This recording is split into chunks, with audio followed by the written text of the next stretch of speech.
The Bahamian Icon Awards has established a very rich tradition of celebrating outstanding Bahamians. In 3 years, they have recognized 150 nominees and more than 30 icon recipients. With more than 75,000 viewers during this year's live broadcasting, the quality of the show has set a new standard for Bahamian productions.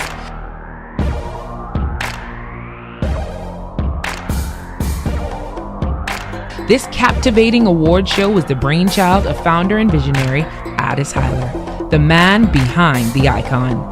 Today, I got the opportunity to get a closer look into who Addis Huyler really is by visiting his creative space at Sitta Communications.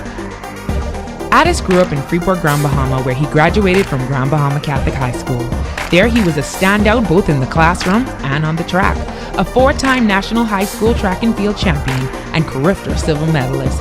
He received a full track scholarship to attend the prestigious University of North Carolina at Chapel Hill, where he completed his bachelor's degree in corporate communications and ended his collegiate track career as an NCAA Division I All-American. After a brief stint in New York City, Addis began a professional track and field career in Atlanta, Georgia, under Golden Girl and track coach Pauline Davis. But that's not all. When he wasn't on the track, he spent his time learning the ins and outs of corporate marketing, working at the Business Lord Group with his friend and mentor, Jason Williams. Addis decided to retire to the Bahamas, where in 2010, he established Sitta Communications Group, a public relations and marketing firm that took the country by storm with his trademark product, the original memory book. Addis is a man who truly believes that the only thing that we should fear is fear itself, pushing past boundaries into new possibilities. I'm pretty sure for Addis Huyler, this is simply the beginning. So this is Sitta. I love Sitta. Yeah. And what I think is so cool that I found out is what Sitta stands for. How do you think of that? I don't know. I mean, it's just one of those random What? things. Were you like scribbling on paper? No. It was just one of those random things that just kind of pop into your head. You know, So my name's Addis, so I'm gonna... Let's see what it spells backwards. Hey, it makes sense. Why not? If Oprah can do it, why can't I, right? If Oprah can do it, why can't and it just kind of stuck as amazing to me still how many people don't realize that that's what it is. I didn't realize until you told me, so I feel slow. Let's see the rest of the office. Yeah, let's Ease see. the base. So this is me. This is our foyer area. And then right back here is my office manager that is busy working right now. But this is my office. This is you. Yeah. So this is where all the magic happens. Sitta. Sitta. And this is where you work. Is this where you think of your ideas, or do you think of your ideas? I think of most of my ideas at home on my couch, drinking a vodka tonic. That's where most of the ideas come alive. Well, I mean, you just kind of tweak them here, work them out. Yeah, I mean, you flesh them out. You find inspiration in all different types of places and different, at different times. This is certainly kind of where I spend most of my time. A lot of people think that I lead this glamorous life, and I have tons of friends and a huge social circle and all these social things. I don't have a lot of friends. Do you drink alone? Sometimes. Is that why this bottle's up here? Oh, no. Is that why? Are you gonna open that up later? I saw it. I mean. No. This I thought was just really cool. Bollinger Champagne was one of the sponsors of the Icon Awards this year, and they were gracious enough to give us a couple bottles of champagne. So I keep this one here. I'll pop it open on a special occasion. Okay, so that's just saving, not for you to drink alone because you have no friends. No. But no, I mean, I get up really early in the morning, and I'm here at the desk normally before 8 o'clock in the morning. And I work normally until 7, 8 o'clock, 9 o'clock at night. And I go home and I get something to eat, watch a little TV, or if there's still work to do, I'll do more work at home, and then I go to bed and I get up in the morning and do the whole thing all over again. You're a workaholic. I think I am. I don't even take lunch breaks. I don't, because I can't think of anything that's more nerve-wracking than leaving the office in the middle of the day and sitting at a restaurant at a table eating lunch. So just when you're thinking about all the other things you could be doing at the office. There's always so much to do. Only if someone asks you. No. Even if someone asks you to go to lunch? No. I would suggest that they come and we can order something and sit down and have a meeting here at the office. Oh, wow. Yeah, you have to multitask. You love this space. Is that why you have all the photos in here? Because you spend a lot of your time in here? Well, yeah, I mean, It feels like home. my family and I are very close. And so I just try to surround myself with people and moments that make me happy and that make me smile and that remember that I'm not in this alone. You know, I got a whole army of people around me that are lifting me up and supporting me every step of the way. And that way you feel like they're there with you when you're doing your best. Certainly. And this is a memorable photo of you running track. What was that experience? What race? When was it? That was the 4x400 meter relay at the Drake Relays in Des Moines, Iowa, my freshman year in college. And I remember it because it was cold as hell. It was cold. It doesn't look like it's cold. Because I'm not wearing anything exactly. I was freezing. I was in like a big winter parka warming up.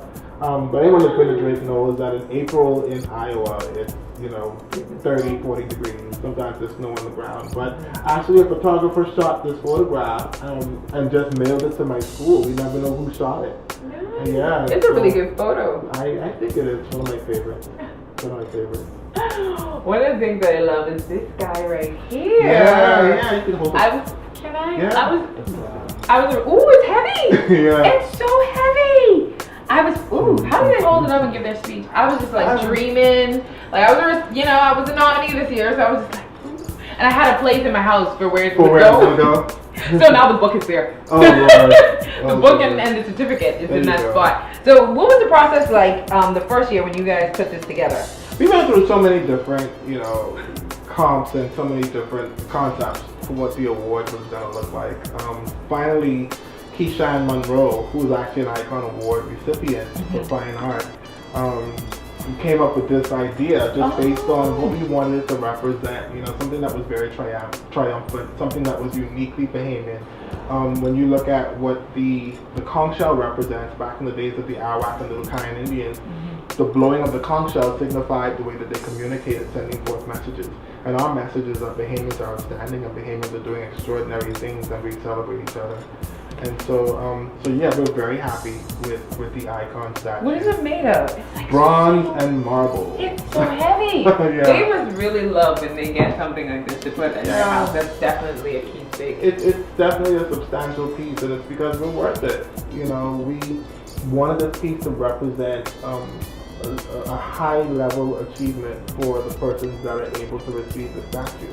One of the things that I love about the icons is the red carpet piece. And I'm sure a lot of people do, because you feel like a celebrity. There are people out there, they're interviewing, they're taking the pictures, and normally you see the ladies dressed up in the sequins and the nice gowns, but this year, well, I've never attended before, but the guys were really stepping it up. Yeah, that's what we gotta do. The guys had on these suits, the navy blue suits, and then your jacket was just amazing. Yeah.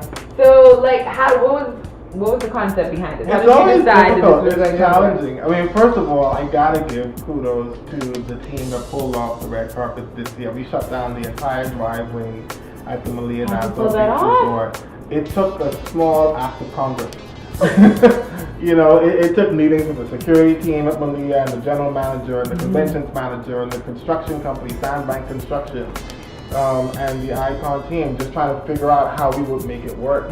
And then you had Carpet World bringing in 2,500 feet of red carpet, and then FYP Builders Mall assisting us with all the lumber that was used to construct the statue, and then of course all the graphic design pieces were done by Civic Communications. But what it ended up being was this amazing red carpet experience. And again, everybody just understands, like I said, everyone has kind of embraced Icon in the way that we intended it to be. It's an opportunity to be celebrated. And so that's kind of what the red carpet has become. Yeah. My jacket. Your jacket, where did you get it? Guy Wood. Guy Wood is a designer out of Harlem, New York. He has a haberdashery in New York called the Billionaire Brand. How'd you find him? Instagram. Insta? Yeah, Instagram. But he's incredibly talented, and I'm so, I guess I gotta move this out of the way. I was so very honored and pleased that he was willing to work with me on this piece. So once I saw it the first time, I fell in love with it. Yeah, absolutely. And your mom was stunning. I love that pink on her. It was so nice. Yeah, I mean, she's a girly girl. My mom, Bernie Smith, she loves getting dressed up, loves, getting all dolled up. And the awesome thing about Icon is that now she gets to do it every single year. Yeah. So she made the statement this year. She's like, I don't know what I'm gonna do with all these evening gowns in my closet now. Yeah, but this is she loves this process every year. And that was good that you were able to have it there with you. Yeah, I'm just happy that at the end of the day, the guests, the nominees, the persons that received the awards, the 75,000 people that watched the show at home. That's amazing. That's 75,000 Bahamians watched the show. I'm just happy that at the end of the day, they all walked away from the experience in the evening inspired and entertained and uplifted. And that made me very proud. You should be proud. Very proud. The Icon Awards continues to captivate my imagination and fascinate me in ways that I never imagined. Just to think that it was just an idea such a short time ago. Mr. Turner is in a rush for a chance he doesn't want to miss. With over 14 destinations to choose from, you can see why he's so eager to experience the world-class staff and service. Sky Bahamas, flying into more cities in the Bahamas than any other airline in the world. When it comes to the skies of the Bahamas, we simply do them better.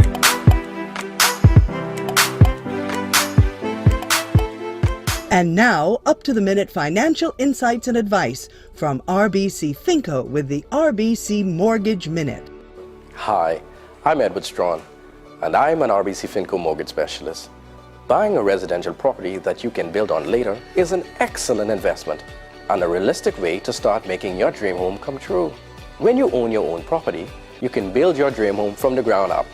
To begin, you can look for a parcel of land that's exactly the right size and location for you. When you find a lot that suits you best, sit down with us. We can customize a residential property loan to finance your land purchase with the terms and conditions that meet your specific needs. So you can start owning sooner and get on your way to building that dream home of your own. That was the RBC Mortgage Minute. To learn more, please call or visit your nearest RBC Finco branch. It's all about you.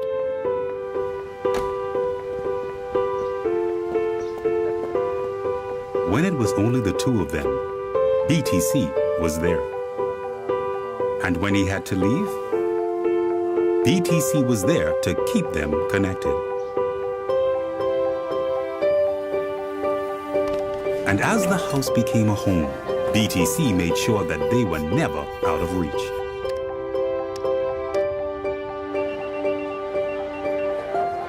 As the boy became a man and tried new things, BTC was there. And when higher education called, although we know that we are not the only reason your family stays together, we're just happy that we could make it easier for your family to stay connected. BTC, connecting 100% of Bahamians for generations. You deserve it. An associate? No, you've got yourself a real problem. Stay on the line. I'm on my way. So first off, no comments just yet. I've got a team monitoring social media to see what happens on Facebook and Twitter, and we'll send a statement out in about an hour.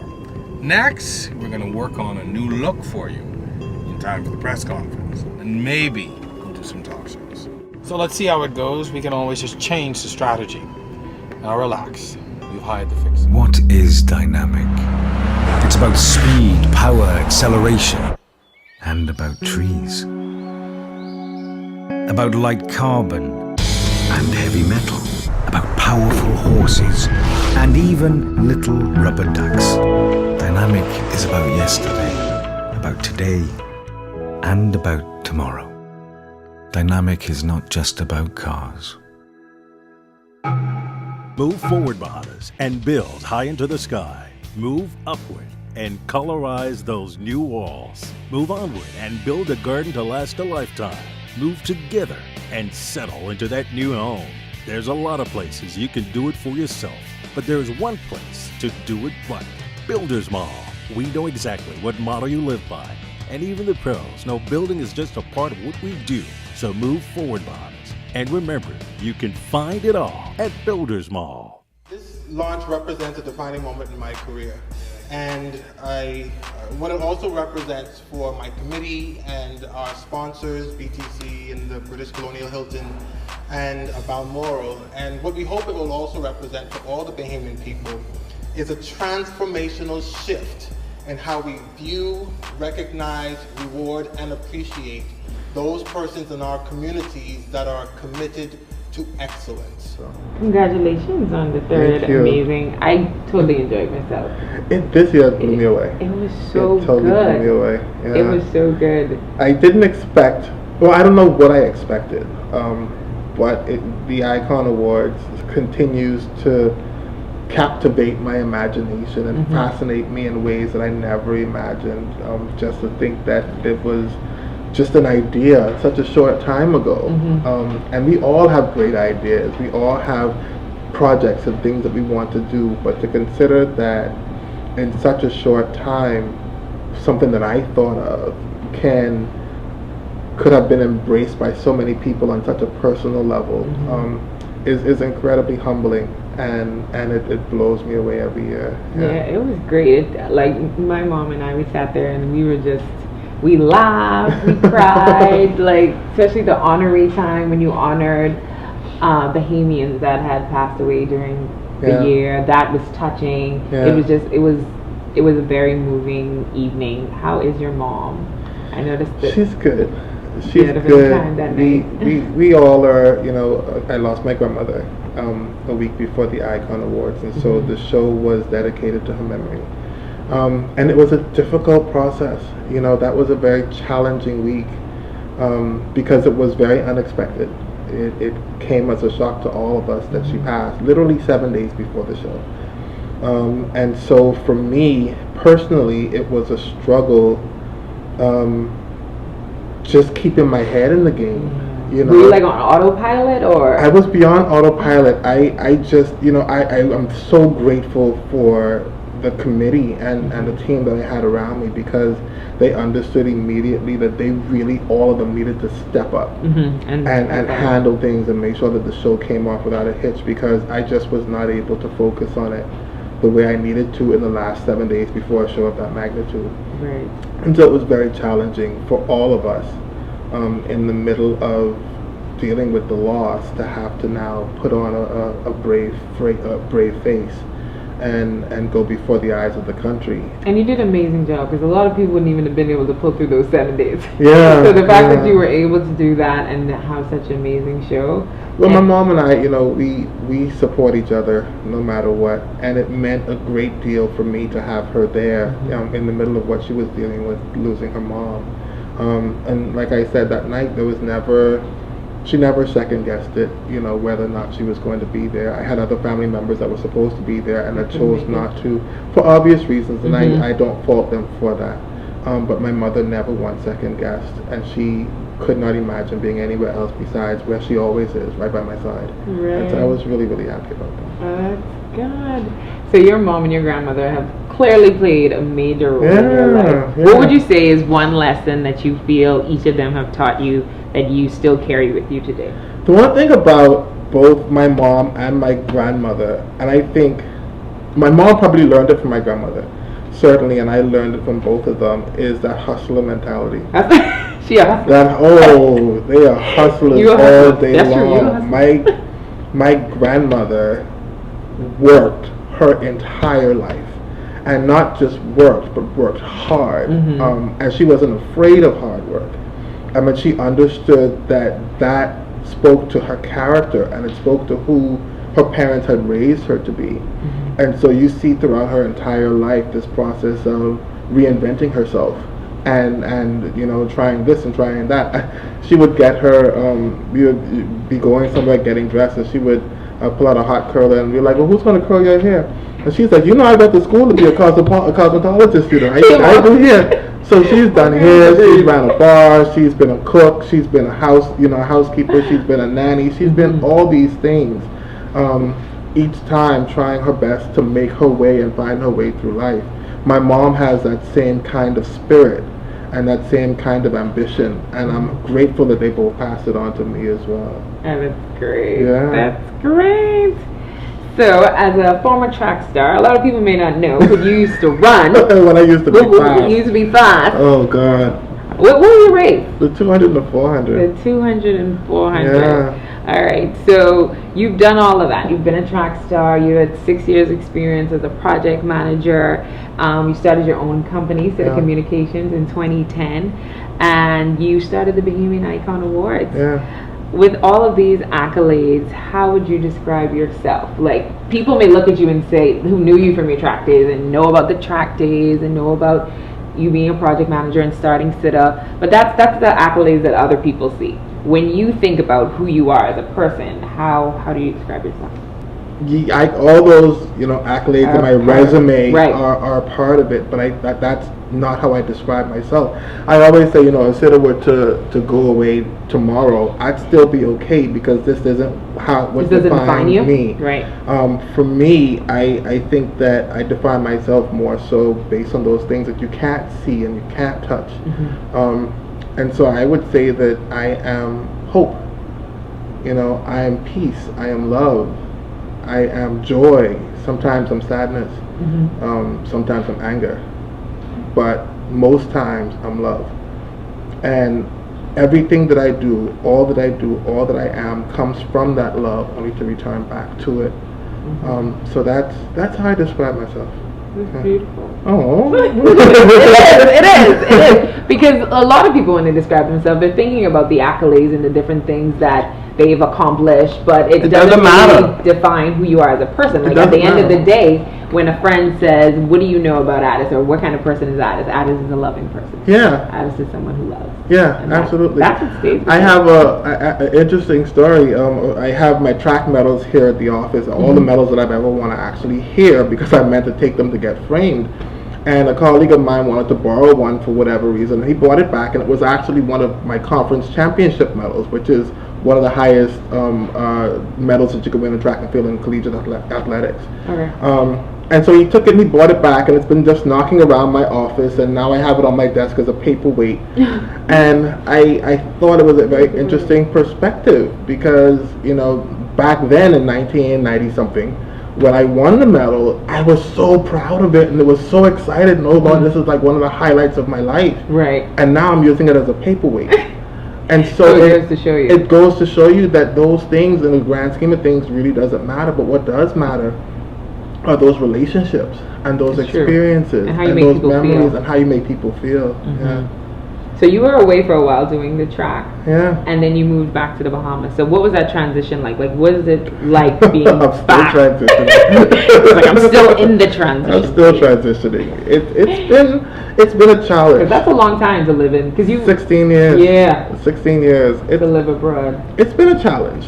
I left when I was 18 years old, and so my entire adult socialization has been in a very different kind of society. Certainly my business socialization has been in corporate America, and so coming back to the Bahamas, where everything is different, the way people think is different, the way people relate to each other is different, the way people conduct business is different. Sure. And so it was an adjustment period for me, and I'm still adjusting. But I think for me the important thing was understanding that yes, it is different, and I can either come in and straight out the gate try to change the way people operate, right, or I can try my best to understand how it works here and find a way to fit in your and make own it work path for myself. And you definitely found your own path. Yeah. I would like to think so. Quite a day for yourself. So what was the beginning process like of starting your company and just getting settled in here? It was actually quite easy. Because it wasn't even actually here, like in your. Oh no! We started this came years later. The City Communications office. But when I started, I was in my mom's living room, and I didn't have a car. I had a business card and a catalog that my designer GJ and I had put together, and I had a few samples of books that we had done while I was in Atlanta over the years. And that was it. And so you had an office in your mom's house? No. I had a corner in my mom's living room. Yeah, no, I didn't have an office at all. Small beginnings. Small beginnings. Don't knock small beginnings. And so back then I would kind of pound the pavement. I went around to all the different funeral homes peddling my original memory book. Okay. Which is at that point it was an upgraded style of the funeral program. Okay. And so I would go around to all the different funeral homes and give them my samples and my price sheet and my catalog. And did that for about 3 weeks before Emerald Ridge, Wendell Dean, gave me my first opportunity to work. And since then, we've just kind of gone through that process of continuing to revolutionize the way people view those types of pieces. And so it started like that for a long time. I would visit families and go to their homes, when we were doing a book for their loved one. And there was a much more one-on-one, more personal experience. We still try to bring that to the table at this point. At this point, it's a little more challenging, but because your volume's raised. Because our volume's raised, and then also we're doing so many other different types of things as well. But I always say that, for me, I've been on the other side as well, and I understand what it's like for families wanting that special keepsake to commemorate their loved one's life. And so we try to bring the best of ourselves to every single book that we do, because we know how important it is. And the quality. I've seen a lot of them, and the quality is definitely yeah, that's important to me. I don't ever want to do anything with my name on it that doesn't represent who I am and then the standard that I have for myself. So, I always say that I have the George Bush approach to leadership. I don't know much about anything, but I'm smart enough to surround myself with people that do. And one thing that I'm very good at doing is staying in my lane. Move forward, Bahamas, and build high into the sky. Move upward and colorize those new walls. Move onward and build a garden to last a lifetime. Move together and settle into that new home. There's a lot of places you can do it for yourself, but there's one place to do it right. Builders Mall. We know exactly what motto you live by, and even the pros know building is just a part of what we do. So move forward, Bahamas, and remember, you can find it all at Builders Mall.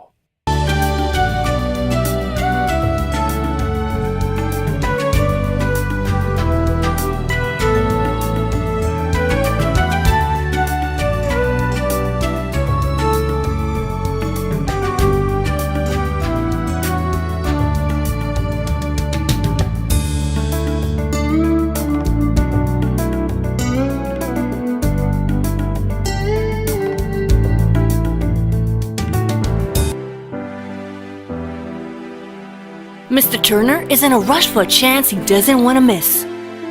With over 14 destinations to choose from, you can see why he's so eager to experience the world-class staff and service. Sky Bahamas, flying into more cities in the Bahamas than any other airline in the world. When it comes to the skies of the Bahamas, we simply do them better.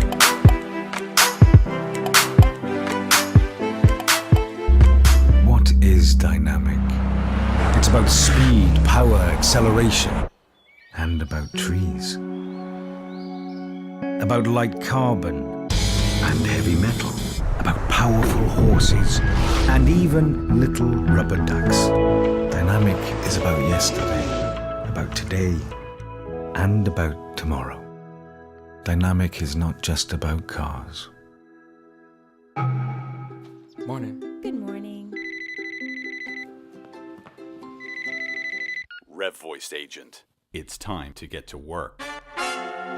We've still got people that don't know they can keep their phone number and save money with great phone service. They're being held hostage by obsolete technology and notoriously high costs. Your assignment is to locate them and make sure they know how easy it is to switch, keep their number, and start saving with Rev Voice. It's for you. Wait. No! You've just been disconnected. You got your voice back.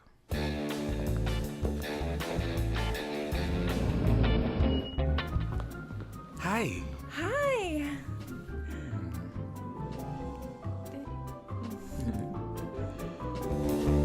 Get Rev Voice for your business now for just $19.99 a month for 1 year. Save over $275 and keep your number. No, you've got yourself a real problem. Stay on the line.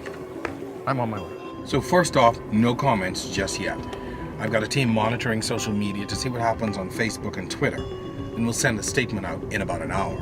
Next, we're going to work on a new look for you in time for the press conference, and maybe we'll do some talk shows. So let's see how it goes. We can always just change the strategy. Now relax. We've hired the fixer.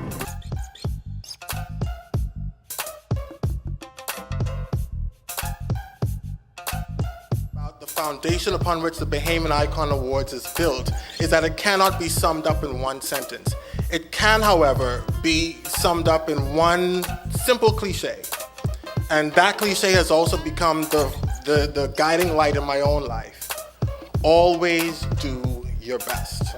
Okay, so you started City Communications with the funeral programs, and then, as we can see, it evolved into Bahamian Icon Awards. But you've always been a fan of award shows from you were a kid. Well, award shows and television. I mean, I think anyone that knows me knows that I'm a soap opera junkie. Yes, the other day you were singing a song. It was. No, I'm not gonna sing it. But it was. Neighbors. It wasn't No, Neighbors, it wasn't Neighbors. It was the theme song from the 1988 Daytime Emmy Awards. There we go. That was it. Yeah. Send me that, Chief. See? They're at the Waldorf, all of them there with one big group. The movers and shakers and the troublemakers pick and choose. So yeah, it was. So I've always been a fan of award shows. I've watched every single award show that's ever come on TV since I've been watching TV. I love the medium. I love the excitement of it. I love the stories. I love the idea that you can see these persons that you're used to seeing in a certain light, whether that be in television or music, and they're humanized, you know, in a way that makes them relatable. And not only that, I love the idea that as big and as famous and as amazing as you see these people are, to see them be so incredibly humbled and grateful to be recognized, I think I identify with that as well, and I think that everybody can, because that's what we all want. That always. We all want to know that what we're doing, whether it's our work or our music or our philanthropy or our athletics, that somehow it makes a difference to somebody. And so I identified with that feeling and that notion very early on, and that was one of the guiding lights, pardon the pun, pardon the soap opera reference. Yeah, because some people may not get it, but I remember Guiding Light was a soap opera. Yeah. But that certainly was the guiding light that helped to formulate the concept of the Bahamian Icon Awards. Now, the Bahamian Icon Awards, it's a pretty big scale of an event. We were just talking about that. Like, it's kind of one of the first that recognizes, we have some other awards in the Bahamas, but that one kind of allows everyone to be appreciated and everyone to be recognized. And so it was a pretty big dream. And so there's a lot of people who are entrepreneurs or who have ideas of whether it's award shows or different things they want to do, but it takes a lot of work to go from saying, this is my idea and this is it, 3 years later. Being successful, being appreciated. So what do you think is the difference between someone who has that idea and just can't get that off the ground and someone like you who's been able to make that idea an actual reality? Big kahunas. Big? What do you mean? Big kahunas. You have to, it takes a lot of courage, and it takes a lot of guts, and it takes fearlessness, or maybe not even fearlessness, but certainly courage. Right. Because you never know if it's gonna work. True. You know, you never know. The difference between those that make it and those that do are the ones that are, they're afraid, but they do it afraid. They do it anyway. They do it anyway. I think the ones that don't do it, they're afraid, and they just... And they let that fear control them. And they let the fear make the decision for them. And I think they think that the ones who do it are not afraid. I think No, they think we're afraid. all afraid. I'm scared all the time. I'm scared right now. They think you gotta figure it out. Like, oh, you just... No, I don't have anything figured out. No. No, not at all. You never know if it's going to work. I mean, we're here taping the first episode of this show, and I don't know that this is going to work. You know? But what you do is you have faith in yourself. You try your best to surround yourself with people that identify with your vision and that can bring the best of themselves to the experience as well. I always say that I have the George Bush approach to leadership. Oh gosh. I don't know much about anything, but I'm smart enough to surround myself with people that do. And one thing that I'm very good at doing is staying in my lane. And that's a good thing. A lot of people don't stay in their lane. No. And when you learn, like, this is what I'm good at. This is what I'm good at. Absolutely. I know what I'm good at. I have great ideas. I have great creative direction. I have I'm a visionary. So I'm great at coming up with concepts and that sort of stuff. I don't know nothing about television production. You know, I don't know anything about, you know, music production or anything like that. Or even event production when it comes to the Bahamian Icon Awards. I hadn't produced an event before Icon. But I have people on my team that have and that are good at it.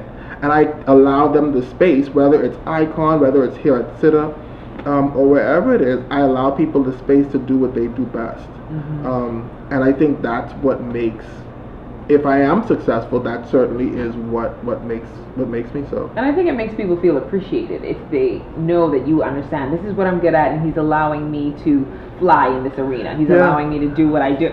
My designers, Jason and GJ, they ask me questions all the time about stuff. Well, do you think this should go here, or do you know this? And I'm like, that's a design question. I'm not a designer. that's you. That's you all you, buddy. Yeah.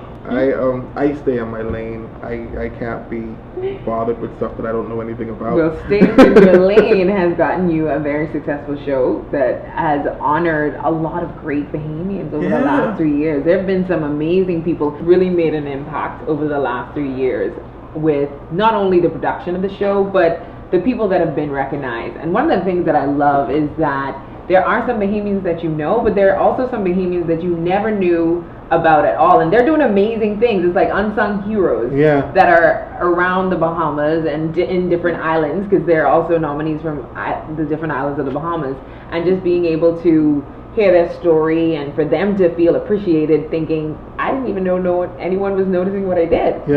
And even through all of that, there's still critics that have their say of saying, well, I don't think that person should have won, or I don't think that person should have been nominated at all. And so what do you say to those? Because I know you've heard it, or you've probably been exposed to it. Okay. I haven't. I've been busy. Okay, good. You know? Stay busy. Certainly there are persons that disagree with some of the choices that have been made under the Icon umbrella. They sometimes disagree with our process or whatever. Right. But at the end of the day, I think what's important to understand is that we don't think we know it all. You know, we don't think that we have it figured out. We're coming to the table with the very pure and honest intention of wanting to recognize outstanding Bahamians. I think the challenge that we have as a people is that we're so quick to criticize and try to bring down for whatever reason. Maybe you feel you should have been recognized, maybe you were mad that you didn't come up with the idea first, or for whatever reason, but your first intention is to tear down, as opposed to offering yourself in service and saying, hey, you know, why don't you consider doing it this way, or here's how I can help you make this better. Right. We don't have all the answers. You know, we're figuring this out in a lot of ways as we go along. And so I appreciate that there are persons that disagree with some of the things that we do and some of the ways that we do it, but at the same time, we're just focused on doing good work. Doing good work. You know, and it is good work. It is good work. And one of the good things about it is that you're open to growth.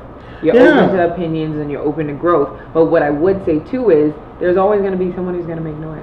Whenever there, I used to do pageants, so I know. So at the end of the night, no matter how many times they tell you, there's only going to be one winner. And if you there's only going to be one winner. And here's the thing. This is how I look at it. I mean, there's never a situation where you're in a competitive arena where there isn't some sort of dissent or some sort of regret.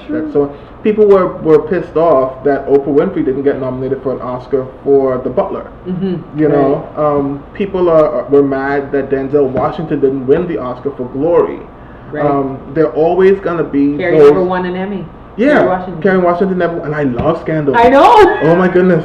And she never won one. She's never won an Emmy, and so there's always those instances where people will have opposition to decisions that are made in this kind of arena. But like I said, what you have to do and what we have done is just stay true to our intention and stay focused on making sure that we can do whatever we can to make sure that this is the most fair and equitable process as possible. And I think my team and I do a great job at that. I think you do. I think you do. So, with me personally, I never want to appear as infallible or perfect, or like we talked about earlier, that I have it all figured out.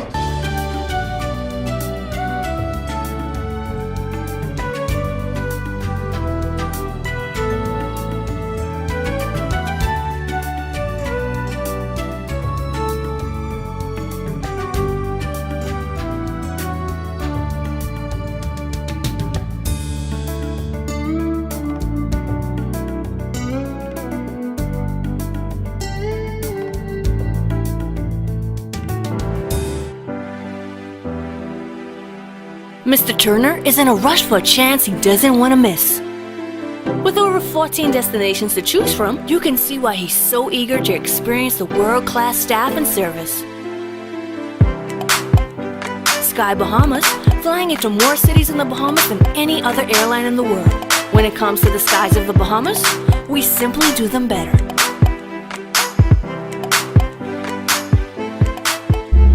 What is dynamic? It's about speed, power, acceleration, and about trees. About light carbon and heavy metal. About powerful horses and even little rubber ducks. Dynamic is about yesterday, about today, and about tomorrow. Dynamic is not just about cars. Or an associate.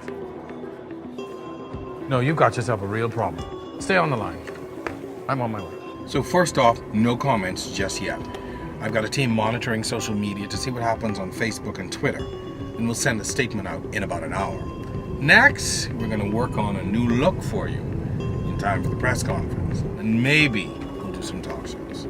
So let's see how it goes. We can always just change the strategy. Now relax.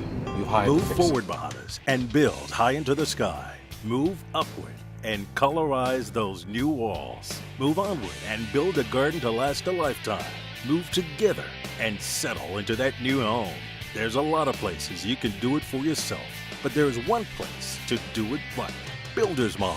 We know exactly what motto you live by, and even the pros know building is just a part of what we do. So move forward, Bahamas, and remember, you can find it all at Builders Mall. Is that I'm very grateful for this moment. For 4 hours of live television broadcast time, little Bahamian boys and little Bahamian girls got to sit in their living rooms with their parents and their grandparents and get a glimpse of what destiny looks like.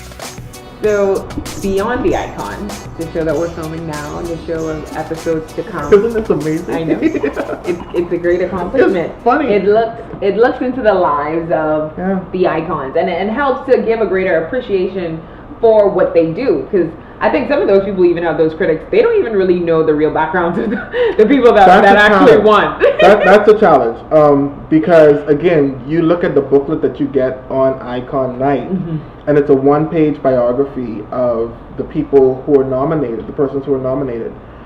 What the selection board sees is a much more comprehensive look into those lives and into those careers and those contributions. So it's not all the time very representative of who they are, based on their nomination. And so it's difficult when you have someone who is less known or not known at all, walk away with the icon statue over the quote-unquote fan favorites. And so that's why this kind of show is going to be very important, because what it does is it takes us beyond the icon. It's beyond the night and the glitz and the glamour, and it goes into, gives us a glimpse into their lives, the lives of the persons who have received the awards. And it kind of helps to validate who they are and why it is that we were able to select them as icon winners. And so it's very important to be able to do that. And if nothing else, it again helps us to tell their stories. And it gives us tangible, visible, permanent benchmarks to be able to view and to be able to be inspired by and to be able to be encouraged by and enlightened and entertained. And in our society today, where there's so much negative, You know, there's so many things that are going wrong, and those things are splashed across, you know, social media and the mainstream media. And so again, this show, as an extension of the entire Bahamian Icon Awards program, I hope just provides a little bit of light that helps to illuminate the best of who we are. And hopefully people get to connect to that light and be able to inspire them to live better lives as well. I definitely think they'll connect with the light, and like you said, with this kind of program being on television, it helps younger Bahamians to see that I can be just like that artist. I can just be like that producer. I can be like that lady who's offering her time to this organization. And just getting a chance to know their story better. So I definitely think that through this show they'll be able to do that, to have I pray so. I think that, you know, with me personally, I never want to appear as infallible or perfect, or like we talked about earlier, that I have it all figured out, because Lord knows I don't.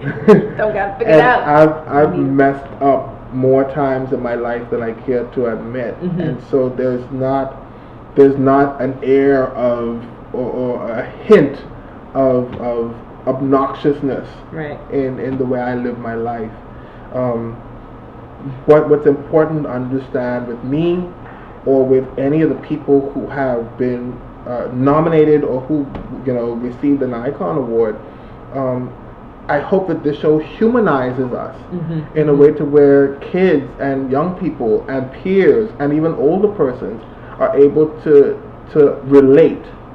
And find a common ground. And see you're just alike. You're similar. Yeah, I'm ratchet sometimes. Ratchet? Anyone that follows my Facebook knows that I'm ratchet sometimes. What ratchet stuff you have on Facebook? Yeah. What's the most ratchet thing you post? Oh Lord, it depends on what's going on that particular day. What'd you post? A meme? Post? I don't know if I can say this on cable television. Probably Just the other day, and we can edit this out if it's too much. Just the other day, I think I can find it. I have this post that asks, how long should good sex last? Oh gosh, you can't post on cable. Well, no, it's a valid question, I think. You can, can't you? Yeah, I can't find it though. Oh, here it is. How long should good sex last? 5 minutes, 15 minutes, 25 minutes, 45 minutes, an hour and a half, or 2 hours? You would be surprised at like the responses that they. You got responses? People responding? Hell yeah! Everybody's weighing in on the conversation, and I'm like, this is really interesting information. What did they say? Some people actually said 2 hours, and I'm like, do y'all not have a job? Like, who has that kind of time to be having sex for 2 hours? So what'd you post? I didn't. They responded and you didn't even write your own answer? No. So you encourage the ratchetness. Right. You instigate the ratchetness, and then you just let everybody on your page be ratchet. I think a good 30, 45 minutes is substantial enough. So you weren't with the 2 hour crew. I wasn't with the 2 hour. I got that kind of time. What was the least time? Did anyone post that? 15 minutes. Did anyone say 15 minutes? Someone said 15 minutes. Well, no, someone said 25 minutes because you need 15 minutes for the sex and then 10 minutes to help and get out of there before the boyfriend comes back. Oh no! Yeah, so I encourage ratchetness. Ratchet! But like I said, I mean, it's all in good fun. No judgment. No judgment. It's all in good fun. Yeah. So Addis, you're a business owner. I am perfect segue from ratchet post to business owner. But you're a business owner, so you're not just ratchet, you're a business owner. Yeah. A marketing consultant. Yeah. A book publisher. Yeah. Tell us about your book. Faithful Servant. We published Faithful Servant in 2012. Nice. It was a hardback coffee table book. Actually, I think I have one around there somewhere. It's a hardback coffee table book on the life of Bishop Michael Hartley Eldon. Yeah, it was very, very, very. It was an amazing process. It was I was just going to ask, because that was the first time experience of publishing. Yeah, I mean, we do, I guess, smaller versions of a book like that every single week with our memory books. And when we got the opportunity to work on his funeral program, or his memory book for his funeral, there was just such a wealth of information that we found in preparing that document that I had told his nephew, Edward Bethel. I said, at some point we have to revisit this and do something a bit more substantial for Bishop Eldon, because the story is just too amazing not to. And so a year later, we published Faithful Servant, and it has been one of the most rewarding experiences of my life. I'm so inspired by Bishop Eldon and his life and his legacy. I tell the story in the address in the book about when I was in the 3rd grade at St. John's College, and Bishop Eldon would come to the school on Wednesdays to celebrate Mass. And I honestly, at 6, 7 years old, I thought he was God, because he had such an amazing presence, and he had such an air about him, and such a dignity about the way he carried himself, and the way he spoke, and the way he regarded the world around him, that he just seemed larger than life. And so to go back, as an adult, and be able to again tell that story in a way that humanized him, and made me realize, and hopefully the readers of the book as well, that he's just like everybody else. Just like you've been saying. He's just like all of us. He is a young Bahamian boy who was smart enough to understand that he could be whoever he wanted to be, regardless as to the fear, regardless as to the apprehension or how far-fetched it was. He had the courage to walk his own path. And I was incredibly inspired by that. And we can see that you were, because now you're walking your own path. Like Certainly. You told us, staying in your lane. Yeah. So you're doing an event producer, TV producer. So what can't you do? Tell me something you can do. I can't swim. You I can't swim. I can't swim. I teach swimming. I know you do. I know you're like a Carifta, like a national team member. Yes. I was on 5 national swim teams. With Ariana Vanderpool, who was an icon. Nakia DeVoe, who was also, she was a nominee this year, and she's also the first female to go to the Olympics. Yeah, I swam with all them. Didn't go to the Olympics, but I swam with them. But you don't know how to swim? I don't know how to swim. I scuba dive all the time. How you scuba dive? You don't know how to swim? Because scuba diving is about going under the water, and swimming is about staying on top of the water. So how do you stay? I'll take you scuba diving with me one day. Please. Yeah. And then I'll teach you how to swim. I don't know about that. I'm too old. How do you go down but not, so you're not afraid? I'm not afraid of the water. And you just kick? Yeah. So you're saying you don't know proper form? I can't swim. If you threw me into the ocean, I probably wouldn't die right away, but it wouldn't be much longer. So how don't you die when you're scuba diving? Because you have a tank. And that keeps you up? And an oxygen mask. I've never scuba dived. I will take you scuba diving with me. And you need to learn how to swim. In a pool. They're shallow. Please. We'll see. We'll talk about it. Yeah, I don't know. I mean, there are certainly things that I don't know how to do. I don't know that there's anything that I'm afraid to try. Right. Yeah, I think as long as I think I get that from my mom. She encouraged every curiosity that I ever had. So when I told her I wanted to take piano lessons, the next week I was in piano. When I was running track, supported me 100% from day one. And so she's always been there to encourage and nurture whatever curiosity I had, and I think that's kind of stayed with me.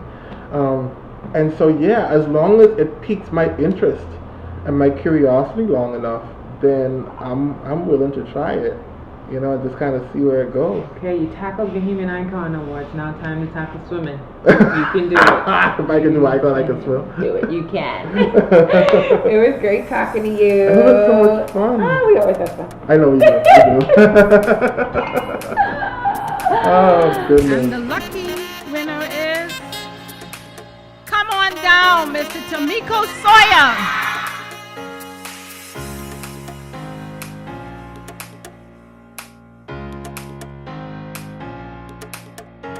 Guests of Beyond the Icon fly Sky Bahamas Airlines, the official airline of the Bahamian Icon Awards. When we fly with Sky.